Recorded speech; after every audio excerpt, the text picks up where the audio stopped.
Today, we're diving into an act of just incredible artistic guts. The story of one literary giant who looked at the work of another and said, I can do that too.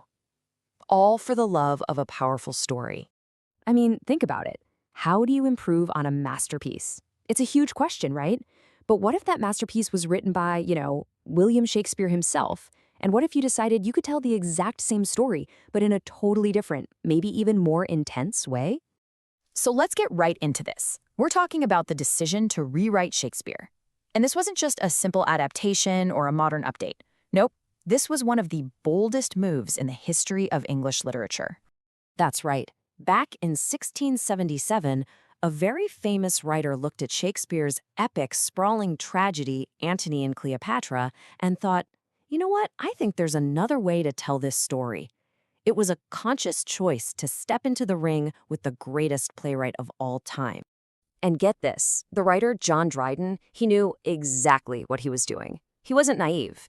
In his own preface to the play, he basically says, look, I know this story has been handled by the best, especially Shakespeare. He knew whose shadow he was stepping into, and he was ready for the challenge. So who was this guy anyway? Who had the confidence to take on Shakespeare? Well, let's meet our contender, John Dryden. He was a true heavyweight of his time. Seriously, this wasn't some unknown upstart trying to make a name for himself. John Dryden was the literary giant of his era. He was the defining voice of the late 17th century in England, a celebrated poet, a critic, a translator, and a playwright. I mean, just look at his resume. By 1670, he was the poet laureate. That's the highest honor a poet can get in England. And he wrote what's still considered the greatest political satire in the entire language. To put it simply, if anyone in that century had the credentials to even try this, it was Dryden. Okay, here's the crucial part. Dryden wasn't just tweaking Shakespeare's play. He was completely reimagining it, based on a totally different set of artistic rules that were popular in his time. The rules of Neoclassicism. And here he is again in his preface, pretty much laying out his entire game plan. He's all about structure, order, and these things called the classical unities. He felt this made for a more refined, more powerful drama than the kind of wild, sprawling energy of Shakespeare. So what are these unities? Well, they were like an artistic straitjacket that Dryden willingly put on. First, one single plot, no distracting side stories. Second, one location, the city of Alexandria. And third, the entire story has to happen within a single day. It's a huge departure from Shakespeare's globe-trotting, decade-spanning style. And this slide just lays it out perfectly. Think of Shakespeare's version as a sprawling, multi-season TV epic, jumping across 10 years and the entire Roman Empire. Dryden's version, All for Love, is more like a tense, psychological thriller that all goes down in one place over just 24 hours. He basically traded epic scope for intense claustrophobic focus. But it wasn't just about structure. Dryden had another big goal: morality. You know how Shakespeare gives us these really complex, deeply human, kind of morally gray characters? Well, Dryden wanted to deliver a clear moral lesson.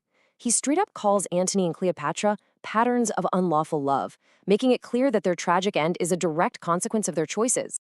So how does this focused approach actually change the story?